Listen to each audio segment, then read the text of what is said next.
Bueno, manos para Cristo nuevamente. Ahora vamos a avanzar en otro género, que es el género retórico o epistolar. Y sí, hermanos, les anticipo que esto hay que tener paciencia. Así que les pido que no se me duerman, y si alguien quiere aportar, bienvenido sea para despertar al resto, porque es un género que en su estructura cuesta mucho explicarlo, en cuanto a que es bastante técnico. Así que no es como el anterior, que el narrativo tiene muchísimas variables. El epistolar es un poco más estructurado y hay que mirarlo un poquito más técnicamente. Ahora les voy a compartir el PowerPoint.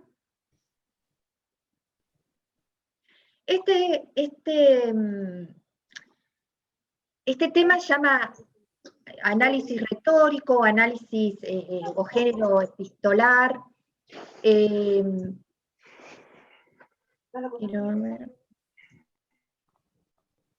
que quiero ver si estoy... Perdón, aquí. Lo que se llama literatura epistolar.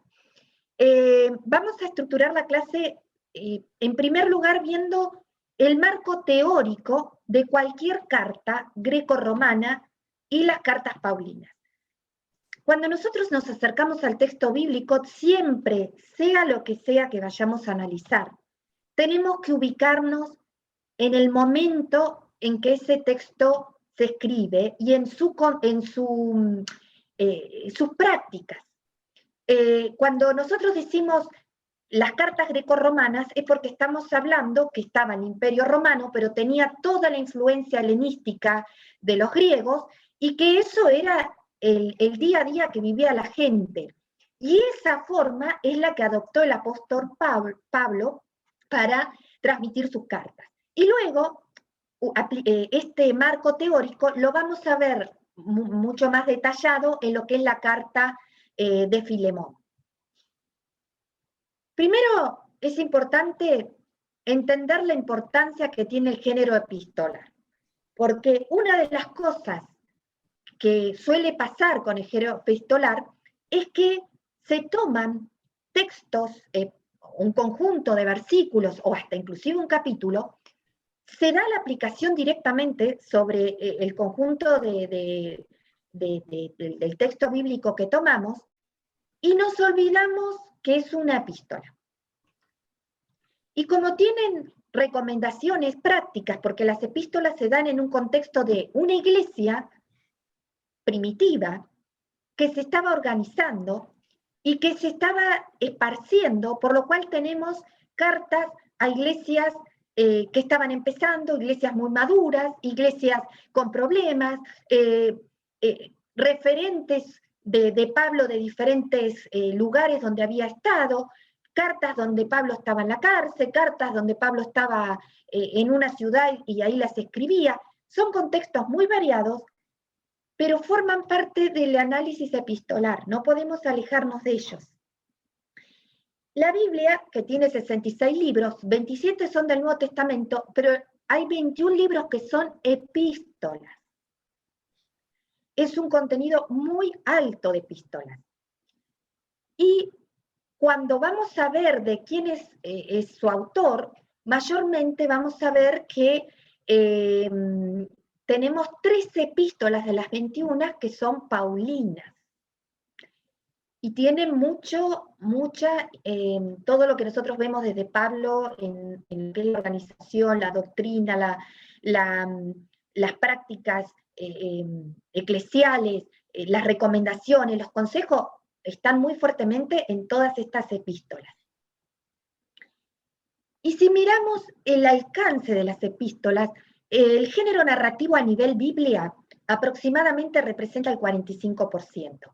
Las epístolas que están en el Nuevo Testamento representan el 26% del Nuevo Testamento son paulinas, pero también tenemos el 9% que son lo que llaman cartas generales o católicas, o sea que tenemos un 35% del Nuevo Testamento que refiere estrictamente a lo que es epistolar. Tiene un peso importantísimo.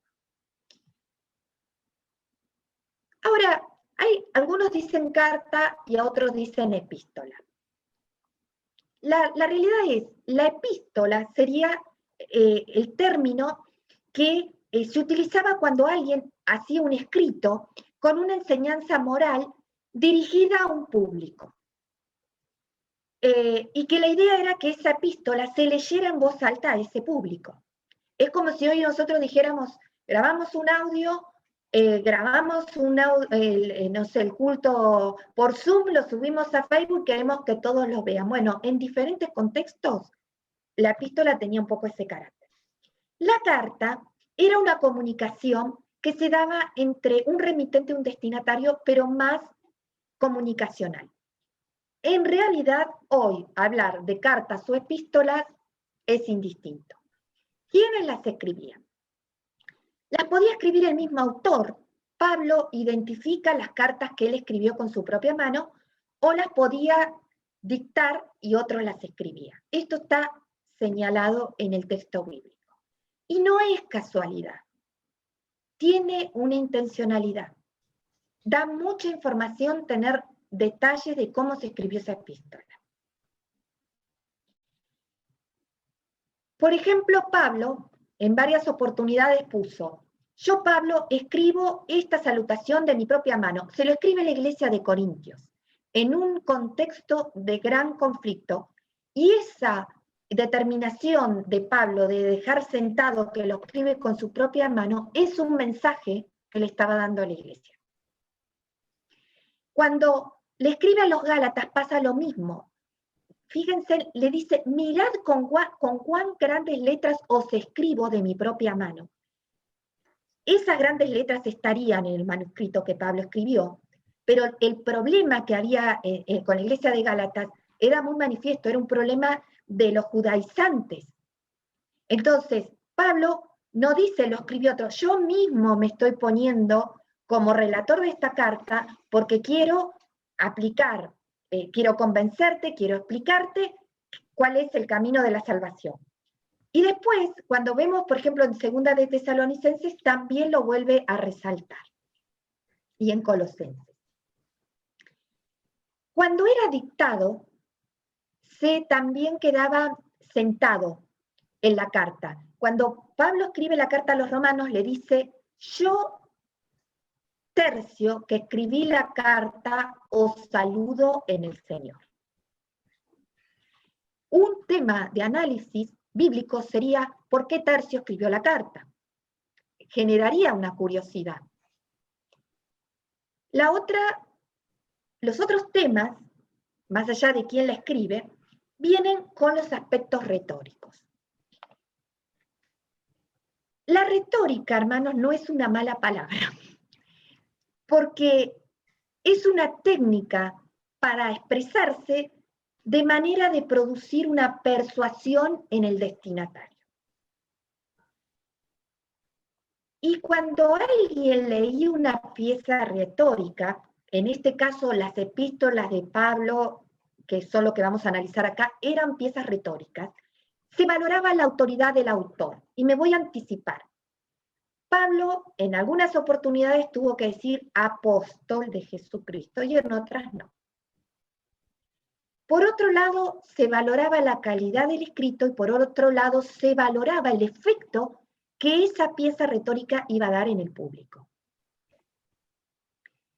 Las cartas del Nuevo Testamento eran instrumentos que estaban pensadas para leer en voz alta y persuadir a los creyentes. ¿Cómo era el método? Se mandaba la carta a la iglesia de Corintios, por ejemplo. Esa carta, el obispo o el pastor o quien la recibía, no la guardaba en algún baúl que tuviera por ahí, sino que la tenía que leer en público. Era una práctica. Era como que Pablo estuviera ahí y les estaba hablando a los oyentes que recibían esas cartas. Esas cartas se leían y se compartían entre las iglesias.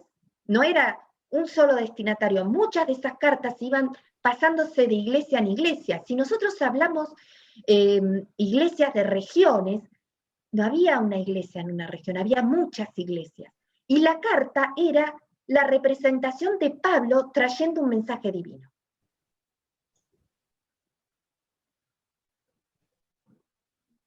Ahora, ¿cómo era el formato? Cuando nosotros no entendemos o no logramos identificar bien el formato, se puede correr riesgo de una mala interpretación, seguramente. Primeramente porque pasaríamos por alto quiénes estaban en el momento que se escribió la carta, pasaríamos por alto el lugar donde se escribió la carta, pasaríamos por alto quizás algún indicador del estado emocional del destinatario o del remitente. Por eso es tan importante detenerse en la estructura. Cuando nosotros vemos una carta del primer siglo, siempre había estas 4 partes. La fórmula introductoria, la acción de gracias, el cuerpo y la fórmula conclusiva. Esto era el esquema de carta que en general se aplicaba. Vamos a ver que ciertas cartas de Pablo no tienen algunas de estas partes, y no es casual. Vamos a entrar a ver un poquito. Cuando hablamos de remitente y destinatario, ustedes van a leer muchas veces que hay una referencia a recordar el destinatario, a desearle buena salud, a darle información de su propia persona. Por ejemplo, cuando Pablo escribe la carta de Primera de Corintios, ya se presenta como remitente Pablo. Y hay otras cartas, y también hace referencia del hermano Sóstenes como corremitente. Y en otras cartas vamos a ver que hace referencia a Timoteo, y en otras cartas hace referencia a Silvano, y otras. ¿Cuál es el sentido, hermanos? Imaginemos el momento. Pablo escribiendo la carta primero de Corintios junto con el hermano Sóstenes en esa situación. ¿Cuánto era la intervención de Sóstenes en esto? No, pero sí tiene un lugar de privilegio porque Pablo lo menciona en la carta.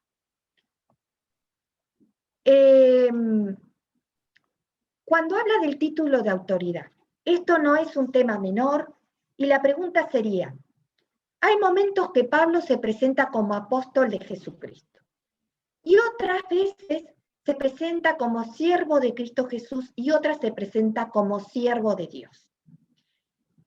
Estas formas o estos títulos marcan situaciones específicas de la relación que tenía Pablo con el destinatario de la carta, la iglesia.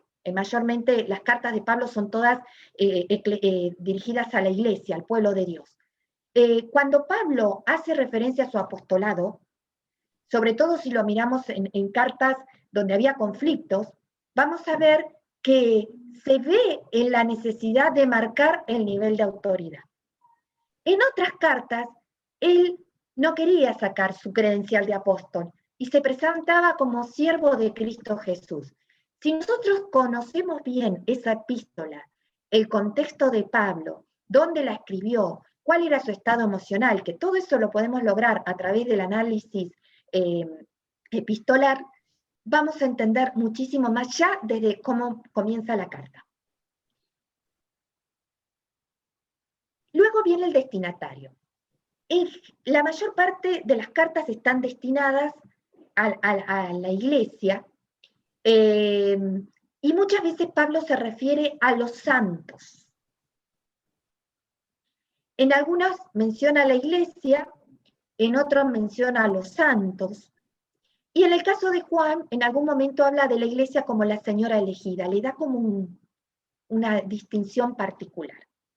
De vuelta, hermanos, todo lo que tenemos en la Biblia escrito, inspirado por el Espíritu Santo, hombres santos de Dios, y un escrito que revestía el carácter de una prédica, de una exposición oral donde se está transmitiendo un mensaje a la iglesia.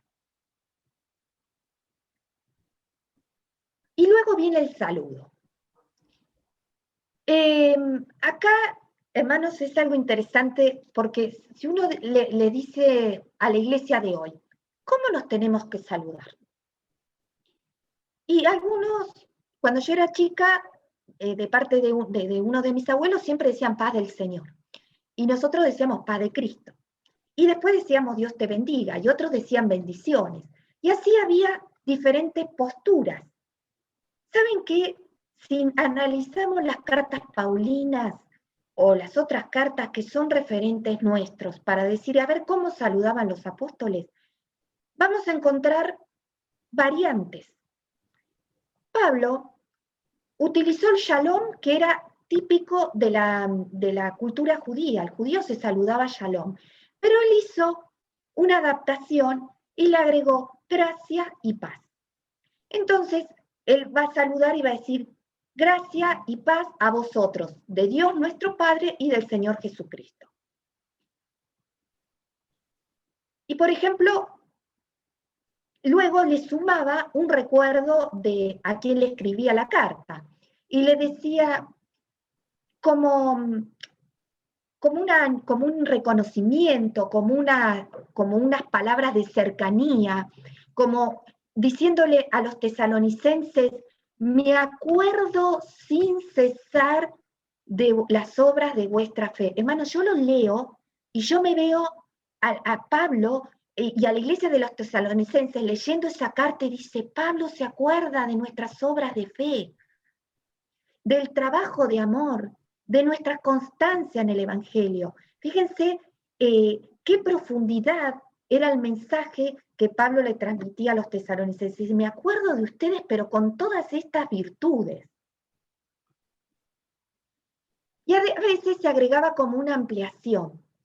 Por ejemplo, le decía, en el caso de los Gálatas, es bastante más particular, pero como había un conflicto muy grande con los judaizantes, ya desde la acción de gracias, Pablo le agregó algo que es gracia y paz de parte del Señor Jesús, a quien se entregó a sí mismo por nuestros pecados.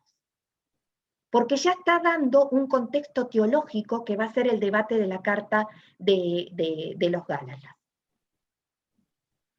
Y luego que ya pasamos esta primera etapa de introductoria, viene lo que se llama la acción de gracias. La acción de gracias está presente en las cartas y a veces podía ser muy cortita y a veces podría ser muy extensa. Lo que se destaca en esa acción de gracias es un reconocimiento de la comunidad de fe destinataria. Por ejemplo, vamos a ver, damos gracias a Dios porque. Y ahí está Pablo dando un agradecimiento a Dios, como si lo diera verbalmente, pero a través de un escrito, por las razones que lo hace. Esta acción de gracias también es interesante analizarlo, porque a veces puede cubrir casi, por ejemplo, en la carta a los tesalonicenses, casi el 50% de la carta es acción de gracias. ¿Por qué Pablo lo hizo?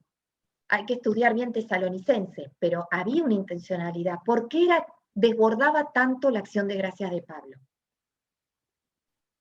Y después en esas acciones de gracia pueden aparecer exhortaciones también. Y esto formaría un poco la primera parte de la carta. Esta es la de primera de Tesalonicenses, y luego viene el cuerpo. Cada carta va a tener algunos indicadores de lo que va a marcar el inicio, la sección intermedia y el cierre del cuerpo de la carta.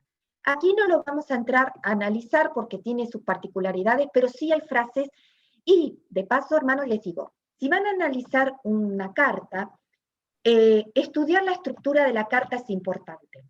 Cuando analizan, por ejemplo, toman un comentario bíblico de alguna carta, van a ver al principio generalmente cuál es la estructura de la carta. Y va a marcar estas 4 partes seguramente. Y después todo el contenido de la carta con otro tipo de abertura. Pero estos siempre están en los libros, nos da una visión rápida. Y luego viene la fórmula conclusiva. que va a ser el envío de saludos, lo que se llama la doxología o alabanza a Dios y la bendición. Cuando se envía saludos, siempre el que escribe lo envía gente que conoce. Por ejemplo, cuando vemos, vamos a ir a Tito, Pablo dice, todos los que están conmigo te saludan. Saluda a los que nos aman en la fe.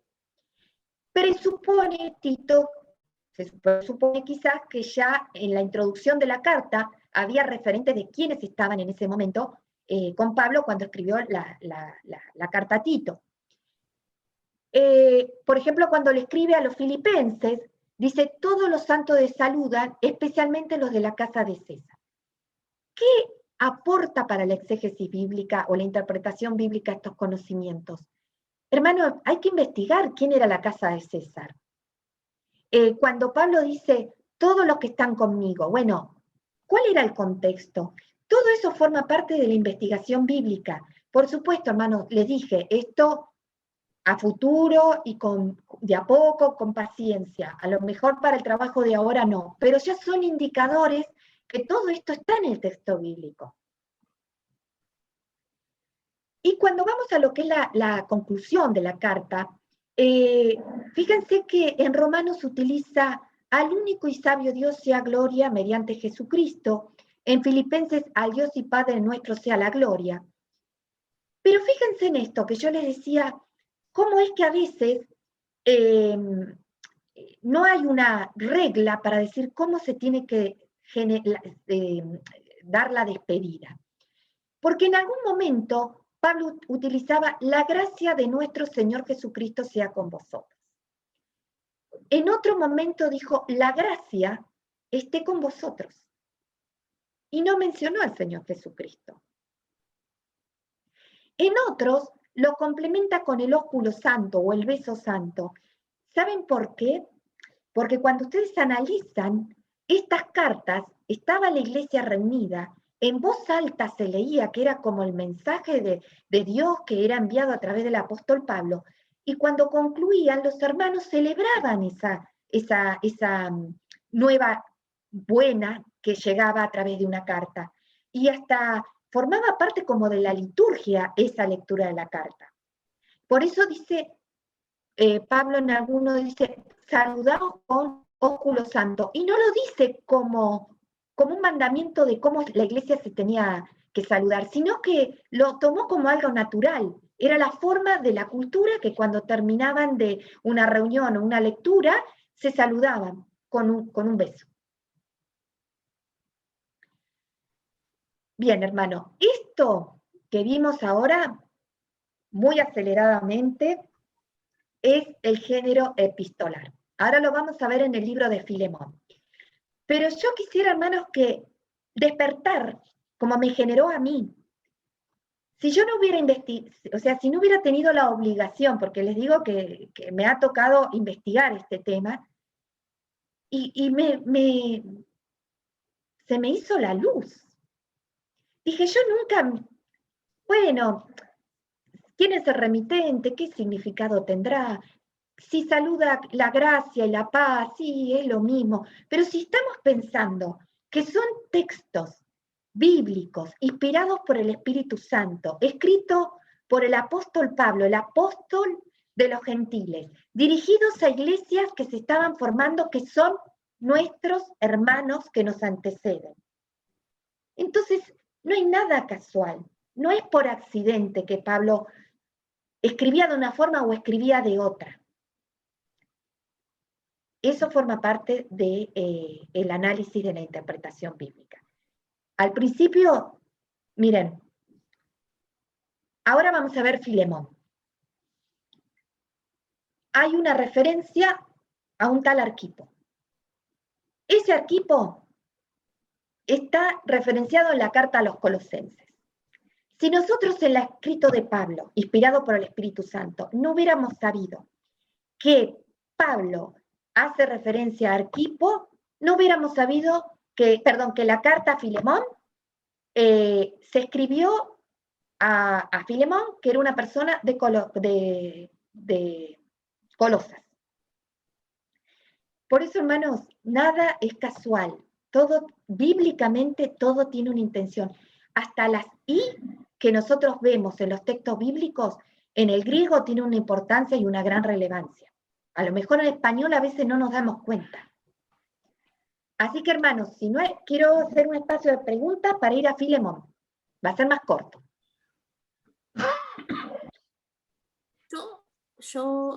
Paz de Cristo, hermana Liliana. Yo tengo... ¿me escuchan ahí? ¿Me pueden escuchar bien? Amén, amén. Porque usted hablaba, ¿no?, de qué importante esto es de tener en cuenta el contexto, y a mí me ha pasado de por ahí sacar textos bíblicos o versículos de contexto, y no refiriéndome a una carta, sino por ejemplo Eclesiastés, que es un género discursivo, ¿no? O sea, para estudiarlo, porque a veces me ha pasado de que decía, más vale estar en la casa de luto que en la casa del banquete, y a veces yo lo interpretaba como es mejor estar en el lugar donde hay tristeza para poder dar la palabra, y a veces no tener que analizar el contexto en que se está diciendo eso. Entonces, si yo quiero estudiar ese libro, por ejemplo, primero tendría que analizar el contexto, quién lo escribió, así cómo ir, cómo hacerlo, ¿no? Así como lo está enseñando, pero así como que usted que me puede, o sea, ayudar para que yo lo pueda hacer enriquecedor, más enriquecedor, al igual que, por ejemplo, otro libro que también lo he leído muchas veces, pero es como que siempre siento que me falta más, por ejemplo, Cantar de los Cantares. Y es como que eso, nunca termino de dar, de poder, siento como que tiene más y como que a veces me cuesta alcanzar y llegar a lo que, para enriquecerme, ¿no? Amén, amén.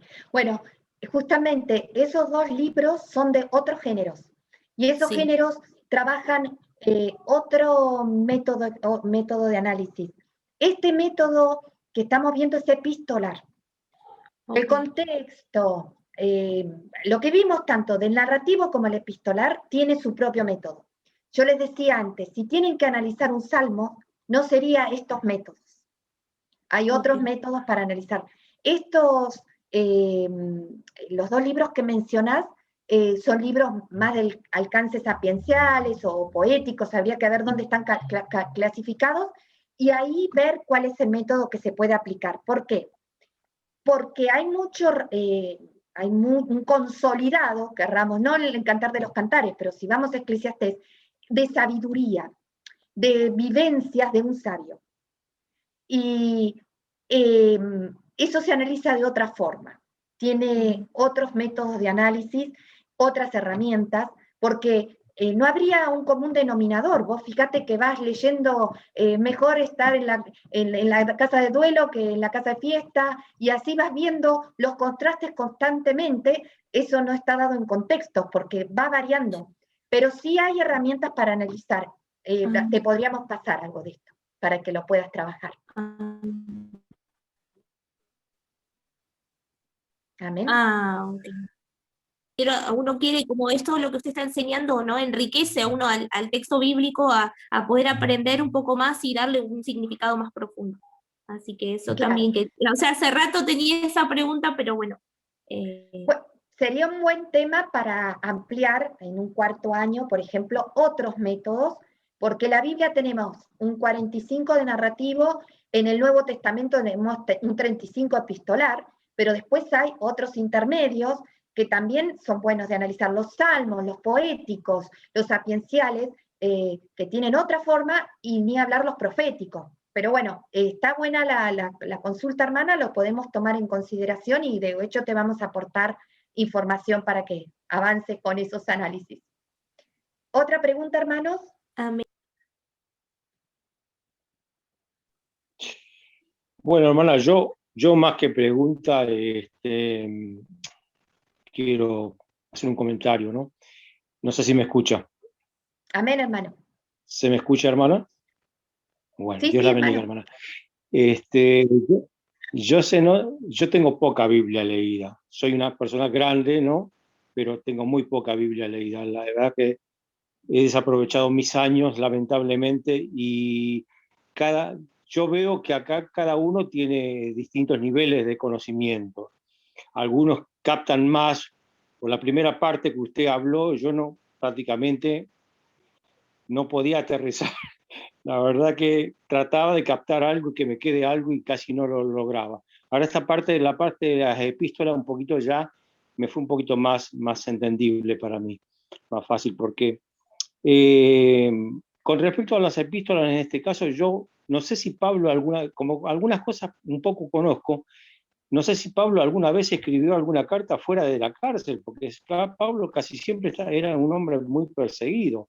De ahí, de ahí saco en conclusión que él seguramente estaría condicionado por quién lo rodeaba, por quién lo perseguía, y a quién, más allá de que después usted también, a quién le dirigía las cartas o las epístolas, según quién estaban en esas iglesias, ¿no es cierto? Supongo que había todo un condicionamiento para de dónde salía la carta, con quién estaba él rodeado y a quién se las enviaba. Puede ser que no esté equivocado, que sea una cosa así como se lo estoy relatando. Bueno, este año en Panorama de la Biblia 2 hemos Sí. trabajado unos nuevos PowerPoint que da una panorámica bíblica desde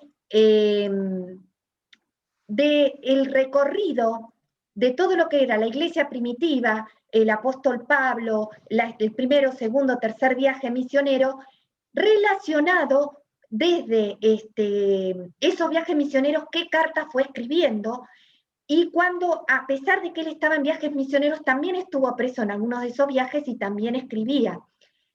Pablo era un incansable del trabajo del Señor. Hubo lugares donde él estuvo, por ejemplo, estuvo en Corintio, estuvo en Éfeso, que él de ahí escribía cartas. Y sabiendo que en esos lugares que él no iba a poder llegar tan rápido, presencialmente, o a lo mejor no se iba a dar la posibilidad que llegara, les mandaba la carta. Eso que es tan rico para hacer un acompañamiento al recorrido bíblico, que es lo que busca la panorámica bíblica, es que uno diga, bueno, toda la vida de la iglesia primitiva, porque el alcance desde el día Pentecostés hasta vamos a decir, hasta que Jerusalén fue destruida y un poquito más extendido el apóstol Juan en la isla de Patmos, que es hasta ahí donde tenemos nosotros referencias de escritos que llegaron a nuestros tiempos. Todo eso tenemos la suficiente información para verlo en el orden que sucedieron. Por eso, hermano, y eso como una aclaración al hermano, yo sé que hay mucho de la panorama bíblica que no se disfruta porque no se conoce la Biblia de tapa a tapa.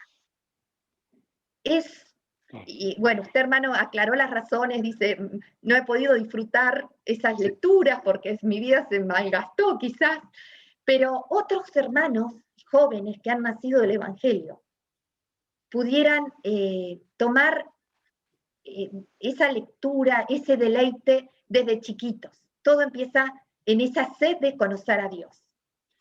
Y después cuando uno conoce toda la Biblia y la ha leído de tapa a tapa, aunque a lo mejor a veces no entiende todo, vienen los estudios que estamos dando en el Instituto Bíblico que ayudan a profundizar la panorámica bíblica identificada por fechas, cantidad de años, los personajes, los eventos principales, los imperios, los reyes, las divisiones, las deportaciones, Jesucristo, la iglesia primitiva, todo lo que vemos ahí. Para el que leyó la Biblia, es como mirarla como un mapa desde arriba. Amén, amén. Y ese es el deleite de los que amamos la lectura bíblica, porque es muy difícil analizar un texto sin mirarlo desde la panorámica. No sé, a mí me pasa, necesito esa relacionar los temas en su contexto y en su contexto más amplio y en toda la Biblia si es posible. Pero sí, qué hermano. bueno, sí, para una persona atea o una persona que no cree, que han leído la Biblia como un libro más, ¿no? Esas personas, ni siquiera de ese punto de vista tú puedes sacar provecho, porque si lo hubiera leído aunque sea como un libro más, ahora estaría descubriendo y abriéndome caminos en cosas que yo ahora le estaría dando el sentido por escuchar lo que usted está hablando, ¿no? Y sería, por supuesto, mucho más fácil. Pero bueno, es lo que tenemos en mi vida y de aquí estamos, digamos, es como que estoy aprendiendo, leo la Biblia por esta obligación de estudiar, porque lamentablemente, como ya le dije antes, no lo había hecho por el gusto de leer nada más. Gracias, hermana, muy atenta, muy amable. Dios la bendiga. Amén, hermano. Bueno, hermano, Hola, hermana siempre Liliana. hay tiempo. Sí. Perdón, un comentario brevísimo ahí.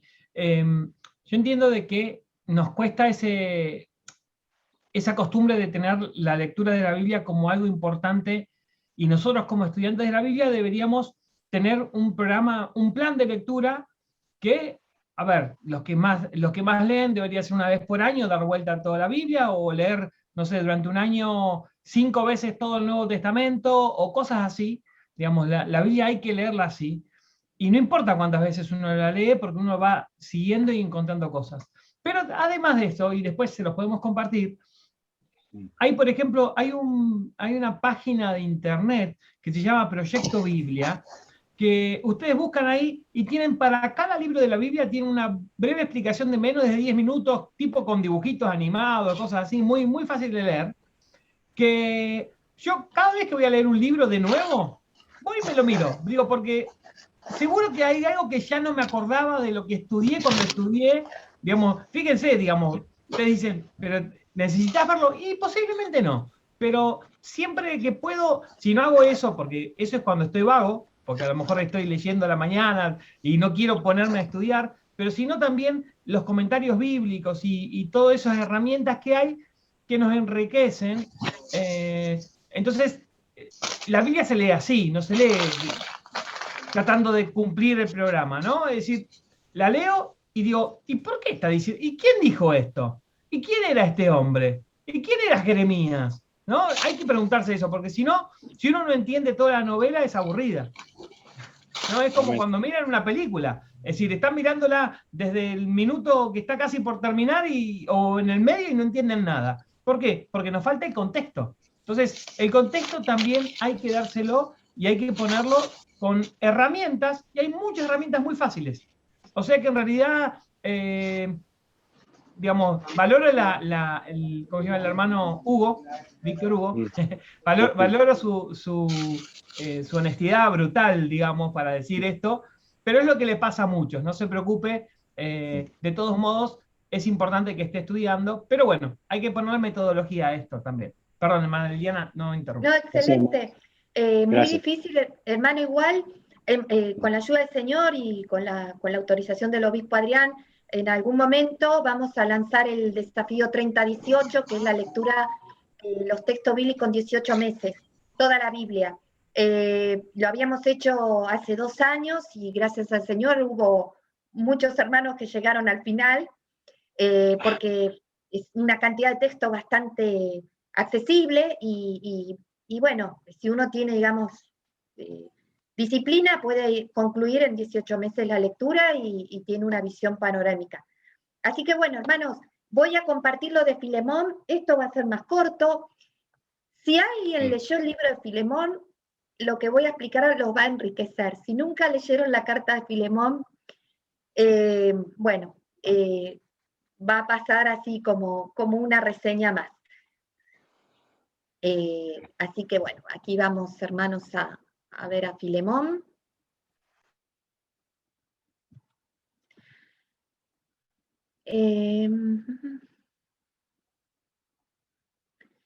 Esta carta, hermanos, es la más breve de la Biblia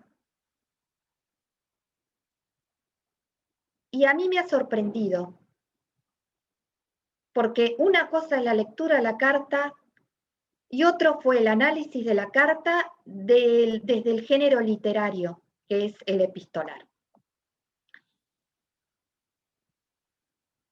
Filemón es una carta muy breve que la escribe el apóstol Pablo dirigida a un hermano llamado Filemón.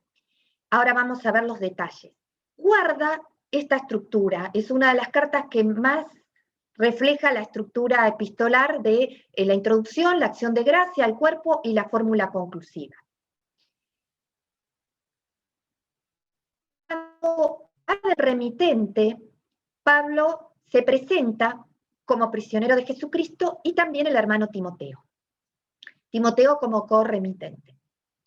Y Pablo, el título de autoridad no es ni de apóstol ni de siervo de Jesucristo, sino que se va a mostrar como prisionero de Cristo Jesús. Es una carta que fue escrita desde la prisión.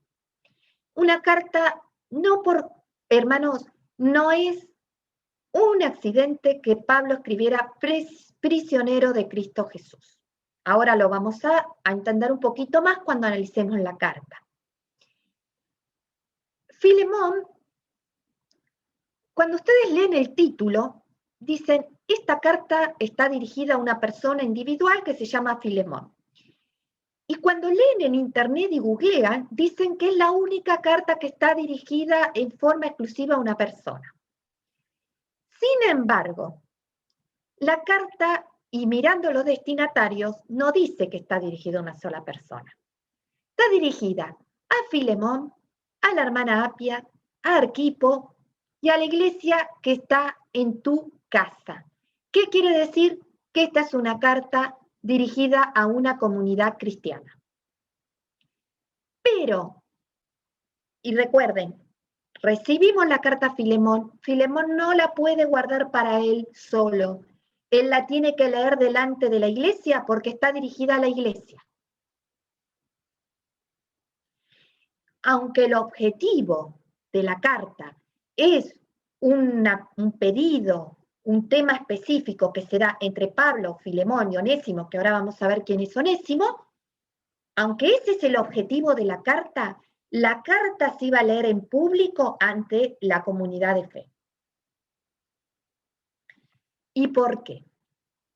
Fíjense que Pablo escribe esta carta en forma muy honorífica al amado hermano y colaborador, Filemón, a la hermana Apia, a Arquipo, compañero de milicia, y a la iglesia que está en tu casa.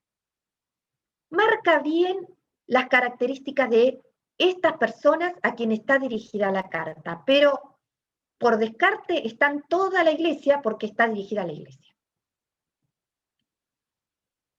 Entonces, si la carta de Filemón es una carta privada, la respuesta es no, porque es una carta a una comunidad de fe. Pablo no escribió ninguna carta a una persona en particular para que la guarde y nos dejó una referencia, Pablo le escribió a Filemón y nos enteramos que le escribió. No, todas las cartas de Pablo se escribieron a las iglesias y esta carta también. Cuando Pablo les escribe, ¿cuál es el contexto? Hay un esclavo que se llama Onésimo. Este esclavo huyó de su dueño, que era Filemón. ¿Qué pasa? Filemón es el amo de Onésimo. Onésimo, siendo esclavo de Filemón y no conociendo a Cristo, se escapa. Pero luego, ambos se convierten al Evangelio.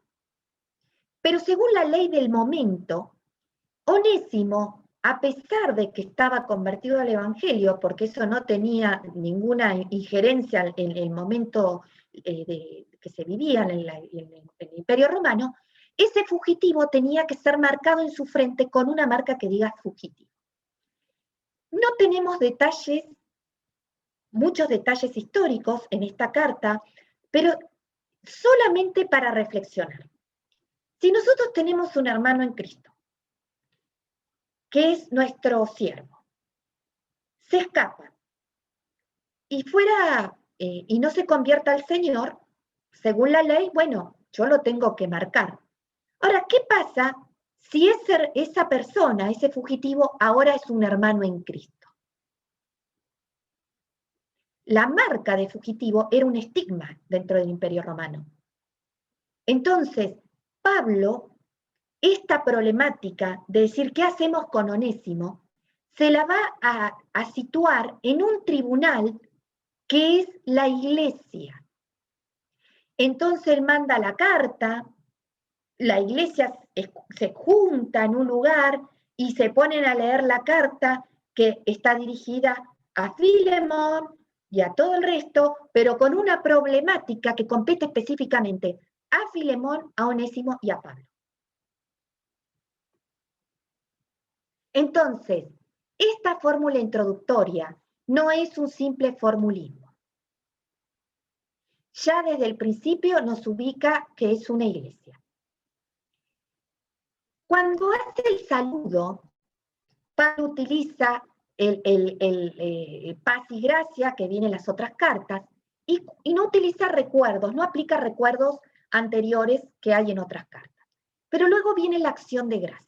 Y aquí, hermanos, sí es muy interesante. Pablo le dice a Filemón, porque si bien la carta está dirigida a la iglesia, él ya va en particular a Filemón. Dice, doy gracias a Dios, a mi Dios siempre haciendo mención de ti en mis oraciones. Le dice, estoy, Filemón, orando siempre en mis oraciones, y además le agrega siempre. Fíjense el alcance de la oración de Pablo por Filemón. Porque oigo de tu amor y de la fe hacia el Señor Jesús y a todos los santos. Esta frase, ahora entramos al mundo de la retórica. La retórica era un mensaje que se trataba de dar en un escrito para llamar la atención, para persuadir al destinatario. Capta la atención del destinatario. Miren todas las cosas que Pablo le dice. Oro por ti siempre, oigo de tu amor y hacia el Señor y hacia los santos. Esto no es casual. Pablo le está diciendo, Filemón, yo sé que vos tenés mucho amor al Señor, a su obra y a los santos. Y parte de esa, digamos, preconcepto. Así sos Filemón. Y a partir de ahí empieza a hacer el desarrollo de la carta. Vamos a la recomendación.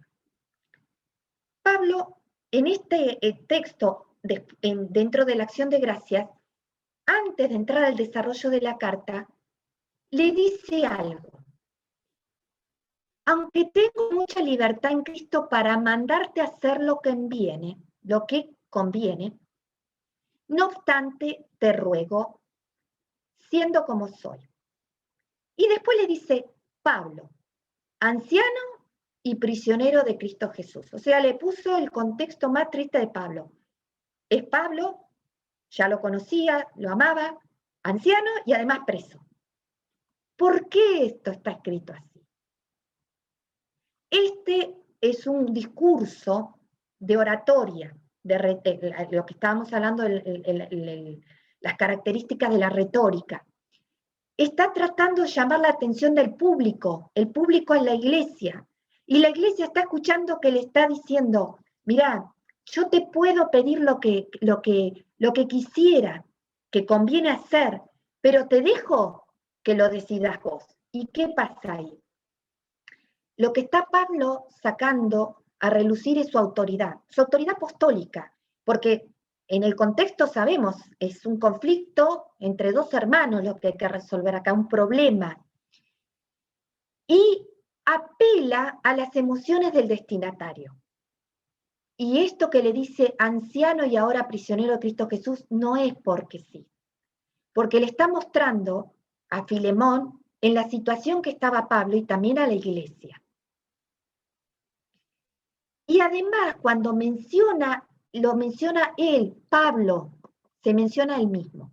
Estos recursos en la época eran muy valiosos, porque era leer la carta y decir, Pablo le dice a la iglesia, y la iglesia lo tiene a Pablo como autoridad, y Pablo le dice, Filemón, yo puedo mandarte a hacer lo que conviene, pero te lo dejo a ti que lo decidas. Pero no lo hizo en privado. Lo hace en público a la iglesia. Hermanos, yo di este tema a un grupo una vez de alumnos, y ¿saben qué me dijo un alumno? Me dijo, qué importante que la iglesia esté presente, porque si no, hoy cualquiera podría decir, yo tengo derecho de pedirte lo que conviene, vendé tu casa y dame la plata. Fíjense cómo se cambia el concepto si uno agarrara este texto aislado y decir, tengo mucha libertad en Cristo para mandarte a hacer lo que conviene. Un texto fuera de contexto puede generar que la gente diga, está escrito y hay que hacerlo.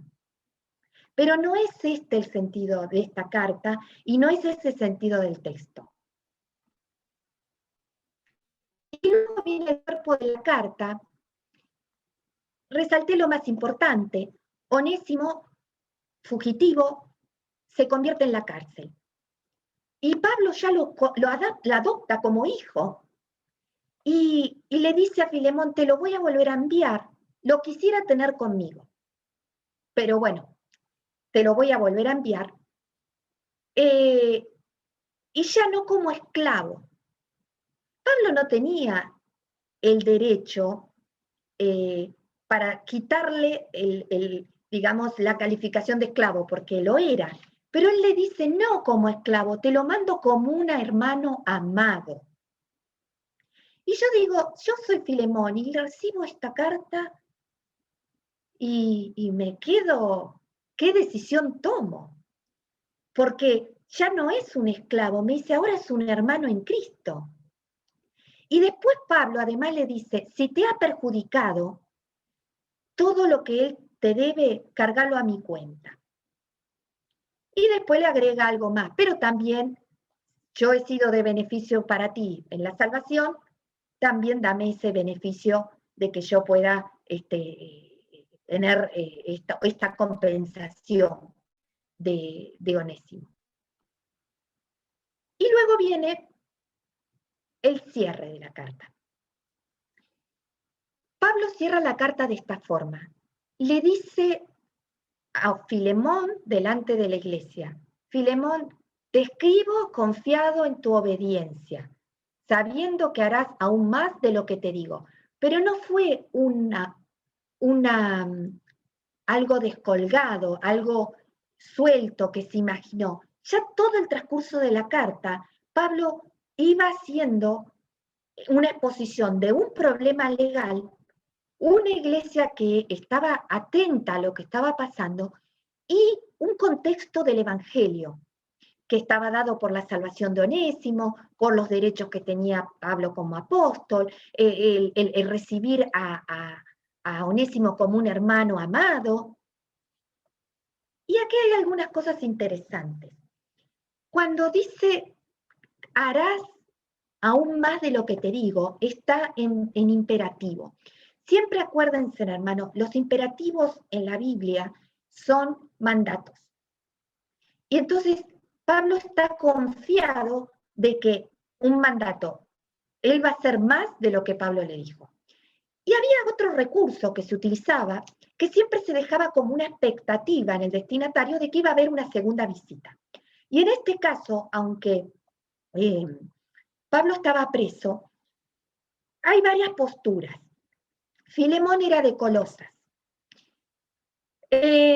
Posiblemente Pablo escribió esta carta cuando estuvo preso en Éfeso, aunque algunos dicen que cuando estuvo preso en Roma, pero era muy difícil que Onésimo hubiera estado en Roma si vivía en Colosa porque era un esclavo, era muy difícil llegar hasta Roma. Pudiera ser que fuera Éfeso.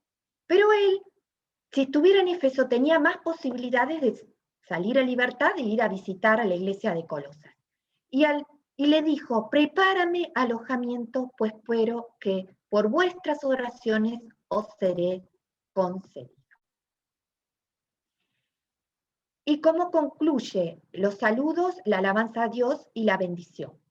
Cuando él termina la carta, no solamente había una iglesia que era Arquipo, la hermana Apia, la iglesia de su casa, más Filemón, ese era el destinatario, sino que con Pablo, cuando escribió la carta, había otro grupo de hermanos.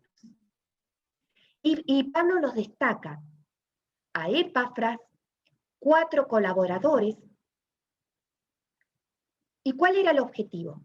Que esto no fuera de secreto de Pablo. También los que estaban alrededor de Pablo estaban conscientes de que esa carta tenía una intencionalidad, la libertad de Onésimo, pero no por la vía de la obligación legal, sino por la libertad que da el Evangelio.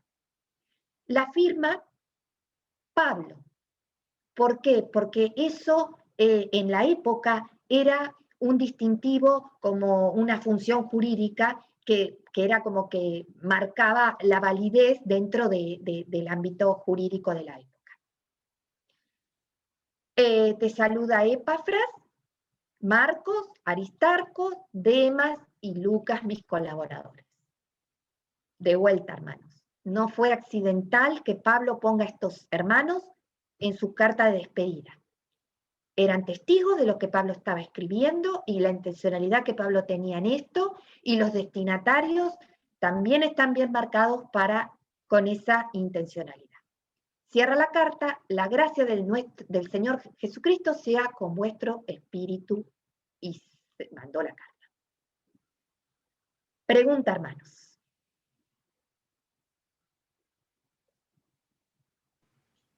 Padre Cristo, hermana. María. Padre Cristo. Padre Cristo, hermano.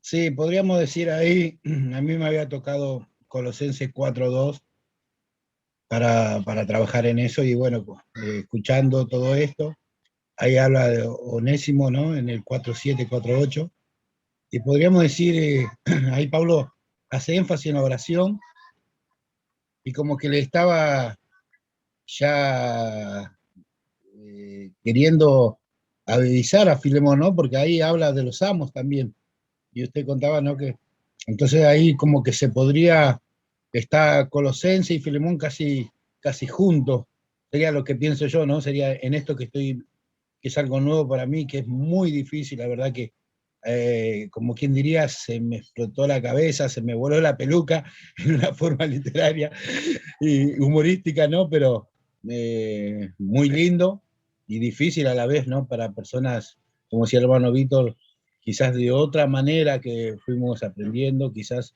no por no leer la Biblia, pero sí quizás otra costumbre, que esto todo nuevo, por ejemplo, para mí todo es nuevo. Usted hablaba de no sé, de Word, no sé, yo conozco Google y hasta ahí es base, y la verdad que ahí añadir Filemón y Colosense me pareció algo muy lindo, muy edificante, y la verdad que lo siento lindo, lo siento lindo. Amén, hermano. Hermano, de vuelta, y voy a volver a repetirlo. Cada uno a su ritmo.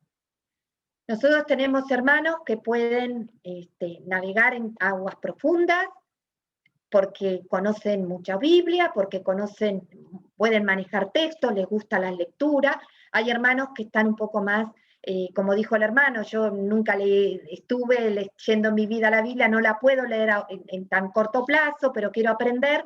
Cada uno, hermanos, va a ir a su ritmo. Lo que se muestra, hermano, acá es un intermedio. Hay otras cosas muchísimo más complejas, pero esto es una ABC. Mientras lean Biblia y preparen algún mensaje, algún sermón, y tengan que analizar textos, narrativo y epistolar tiene que tener un análisis más específico. Porque, como les decía, si tomamos un texto suelto como el de Pablo, que les decía, tengo derecho de mandarte a hacer lo que conviene, alguien puede armar un mensaje de eso y podría ser bastante difícil después de reparar la interpretación del texto. Si es que alguien no lo hizo correctamente, hasta alguien se puede escandalizar. O sea, eso es el sentido, ¿no? De decir, la reverencia que tenemos que tener cuando preparamos un mensaje, por lo menos de estar seguros que lo que estamos diciendo está en un contexto firme y con una interpretación bíblica acorde a lo que podemos hacer, hermanos. Y la oración siempre va a esclarecer, sobre todas las cosas, lo que va a esclarecer todo. Pero si venimos al instituto tenemos que adquirir herramientas. Hermanos, ¿si hay alguna otra pregunta?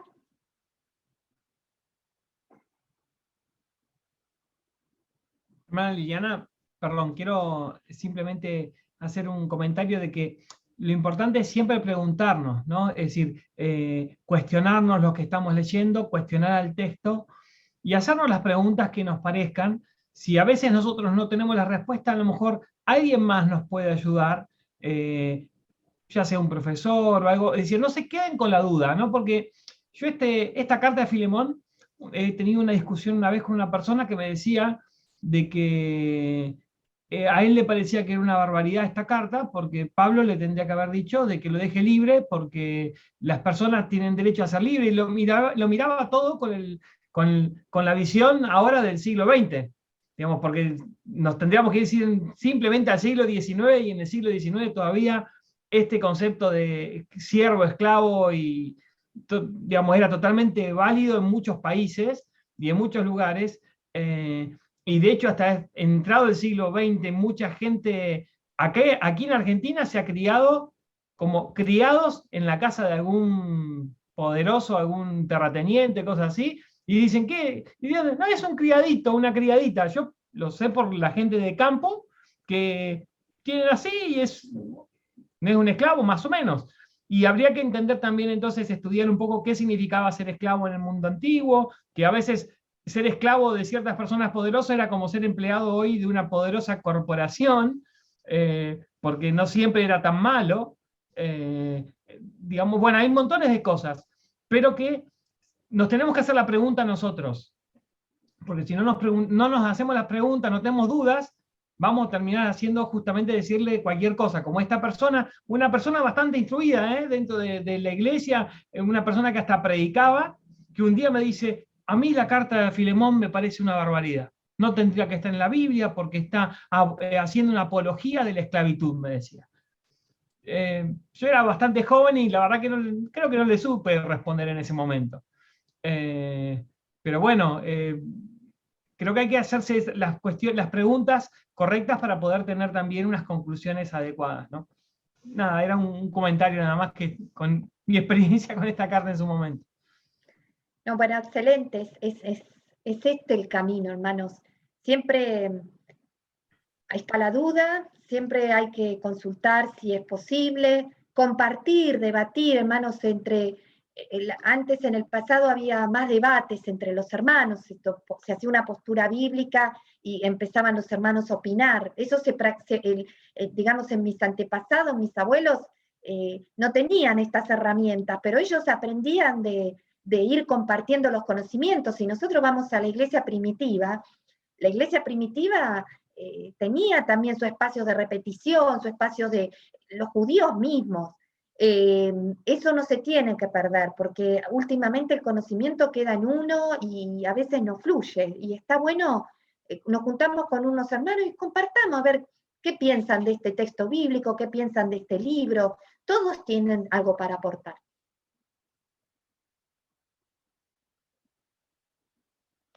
Bueno, hermanos, si no hay preguntas, sé que les dije que esta parte iba a ser difícil, y la hora también. Cerramos acá. Cualquier consulta, estamos a disposición, y bueno, si los profesores, pues, si hay que sumar algún material o algo, ellos están a cargo de las materias. Dios los bendiga mucho, hermanos, y gracias por el tiempo y la atención. Muchísimas gracias, hermana Liliana.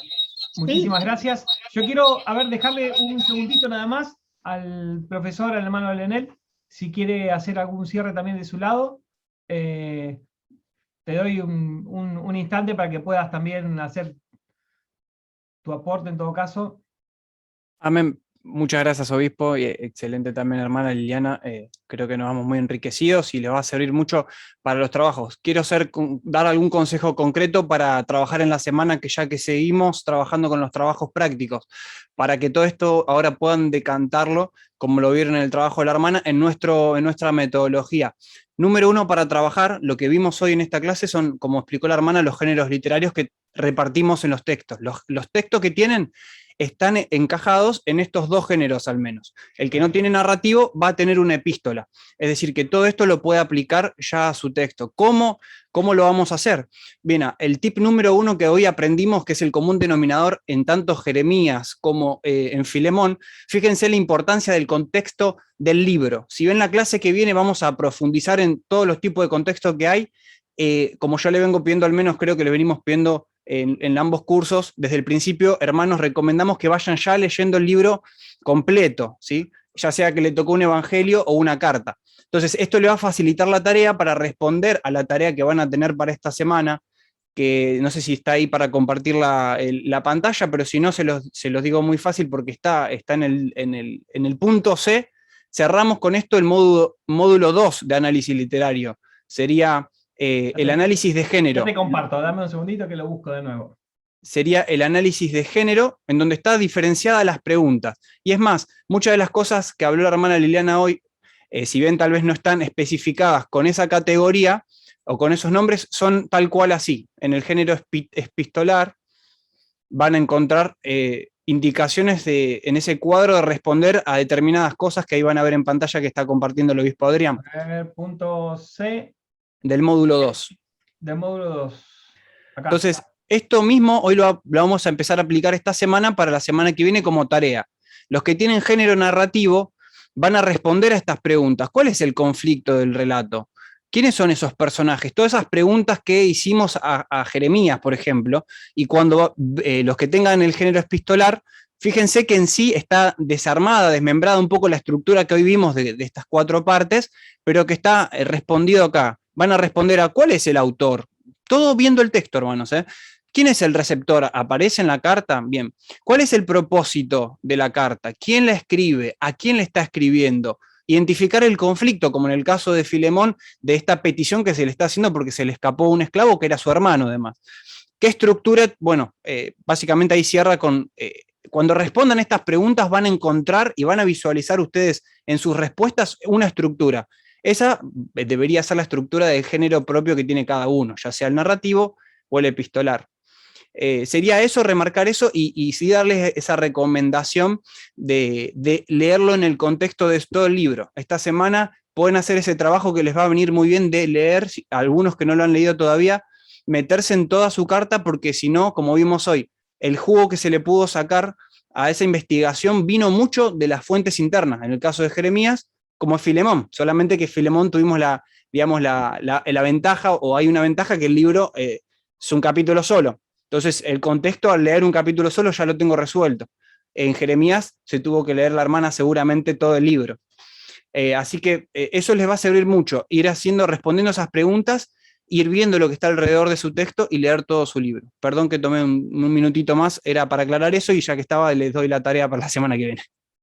Dios les bendiga, excelente todo.